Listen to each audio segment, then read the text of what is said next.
السلام علیکم ورحمۃ اللہ وبرکاتہ۔ میں ہوں محمد جلیل خان، مخلص ماہر مضمون اردو، اور آپ دیکھ رہے ہیں G S school and college tuitions coaching academy system کا یوٹیوب چینل۔ 12ویں جماعت Urdu Khyber Pakhtunkhwa text book board, سبق نمبر 1، مسلمانوں کا قدیم طرز تعلیم۔ مشق میں سے کچھ سوالات باقی رہ گئے تھے، جیسے کہ رموز اوقاف اور سیاق و سباق۔ یہ 2 چیزیں رہ گئی تھی، انشاءاللہ آج ہم اس کے بارے میں بات کریں گے۔ ہمارا دعویٰ ہے کہ ہم پڑھاتے نہیں سکھاتے ہیں، اور انشاءاللہ اب تک ہم نے اس دعوے کو سچ ثابت کرنے کی ہر ممکن کوشش کی ہے اور کرتے رہیں گے۔ یقیناً آپ ہمارا ساتھ دیں گے۔ ویڈیو شروع کرنے سے پہلے چینل سبسکرائب کرنا ہرگز نہ بھولیں۔ آئیں شروع کرتے ہیں ویڈیو۔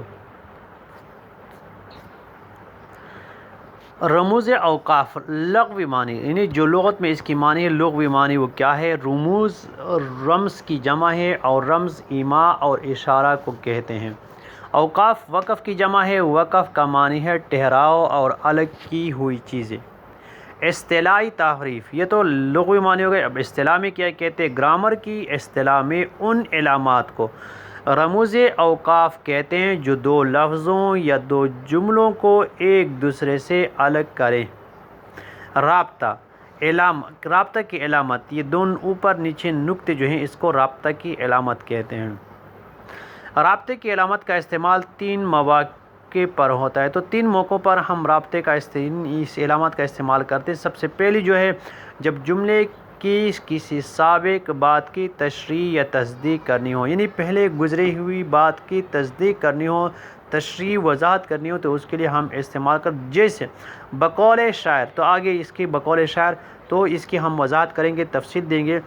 آدمی کو صاحب کردار ہونا چاہیے، اب اس کی تشریح ہو گئی۔ تو اس طرح اگر کسی بات کی تفصیل وضاحت دینی ہو تو اس کے لیے ہم یہ رابطہ کی علامت جو ہے وہ استعمال کرتے ہیں۔ نمبر 2، جب کسی مختصر مقولے یا کہاوت کو بیان کرنا ہو، جیسے میر صاحب نے کیا خوب کہا ہے، تندرستی ہزار نعمتیں۔ کسی چھوٹی سی بات کی وضاحت کرنی ہو، مختصر جو ہے نا بات ہو، اس کی وضاحت کرنی ہو، تو اس کے لیے ہم رابطے کی علامت لگاتے ہیں۔ نمبر 3، 2 ایسے جملوں کے درمیان بھی علامت رابطہ لگتی ہے جو ایک دوسرے کی ضد ہو، یعنی ایک دوسرے کے ضد والے جملوں کے درمیان اس کو لایا جاتا ہے، لیکن دونوں مل کر جملہ مکمل کرے۔ جیسے انسان چل سکتا ہے، اڑ نہیں سکتا، دونوں کیا ہیں؟ مختلف ہیں۔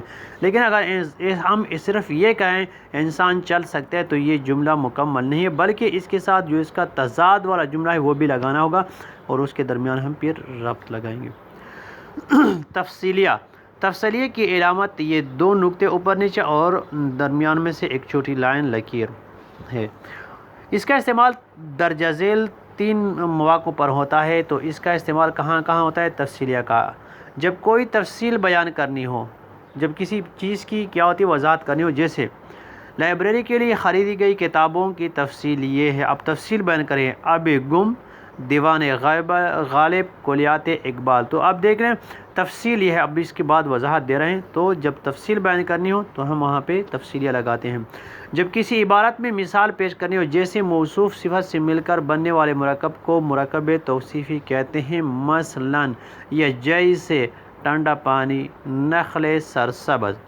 تو کیا ہوتی ہے؟ جب کسی عبارت میں مثال دی گئی ہو اور اس مثال پیش کرنی ہو تو اس کے لیے۔ نمبر 3، جب کسی عبارت میں تفصیل لکھنی ہو، جیسے ذرا میری روداد سنو، کہانی۔ اس کے بعد اپنی کہانی شروع کرتے ہیں، میں ٹھیک 10 بجے گھر سے نکلا، بس اسٹاپ پر کھڑا ہوا، اور اس کے بعد ٹھیک ہے۔ سوال ہے اگلا، سیاق و سباق کے حوالے سے عبارت کی تشریح کریں۔ عبارت کیا ہے؟ اس دور میں تعلیم کا مستند طریقہ وہی تھا جو آج مہذب ملکوں میں جاری ہے، یعنی املا، جس کو اردو میں لیکچر دینا کہتے ہیں۔ استاد ایک بلند مقام مثلاً کرسی پر یا ممبر پر بیٹھ جاتا تھا اور کسی فن کے مسائل زبانی بیان کرنا شروع کرتا تھا۔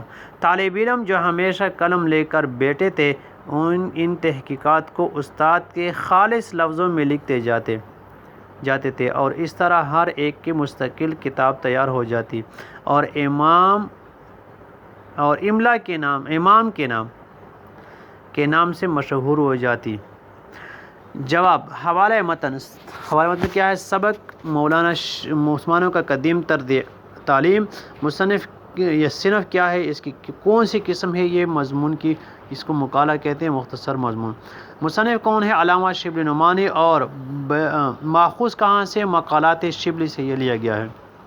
سیاق و سباق،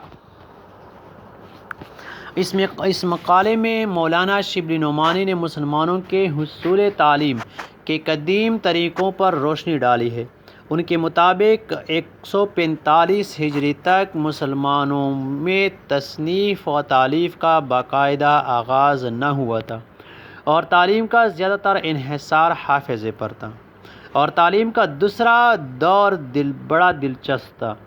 اسلام دور دراز کے ملکوں میں پھیل رہا تھا، لیکن اس دور میں بھی سلسلہ تعلیم حکومتی سرپرستی کے بغیر چل رہا تھا۔ مسجدوں، خانقاہوں اور علماء کے ذاتی مکانات میں تعلیم و تدریس ہو رہی تھی۔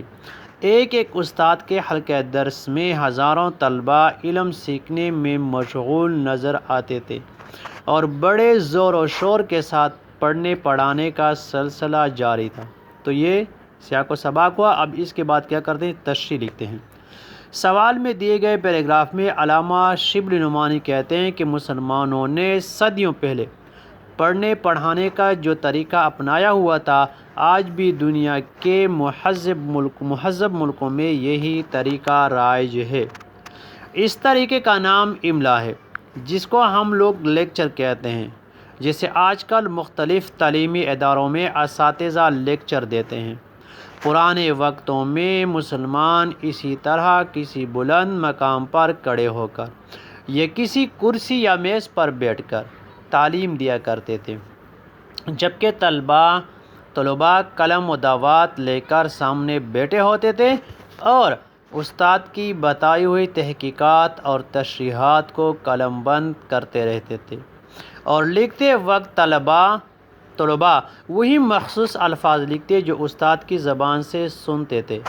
اس طرح استاد کی کرائی گئی املا سے سینکڑوں نئی کتابیں تیار ہو جاتی تھیں، اور ان کتابوں کو امالی کا نام دیا جاتا تھا، جن پر لیکچر دینے والے اساتذہ اور لکھنے والے شاگردوں کے نام بھی لکھے ہوتے تھے۔ تو یہ سبق نمبر 1 مسلمانوں کا قدیم طرز تعلیم، اس کا بقایا حصہ تھا۔ آج ہم نے جو تھا رموز اوقاف اور سیاق و سباق کے بارے میں پڑھا۔ امید ہے آپ نے اس ویڈیو سے بہت کچھ سیکھا ہوگا۔ اگر آپ اس چینل سے کچھ سیکھ رہے ہیں تو امید ہے آپ نے اس کو سبسکرائب کیا ہوگا، اپنے دوستوں کو بھی کہا ہوگا کہ وہ اس چینل کو سبسکرائب کریں اور اس سے استفادہ حاصل کریں۔ آج کی ویڈیو میں فی الحال اتنا ہی۔ مجھے دیجیے اجازت، اپنا بہت سارا خیال رکھیے گا اور مجھے دعا میں یاد رکھیے گا۔ اللہ حافظ۔ السلام علیکم ورحمۃ اللہ وبرکاتہ۔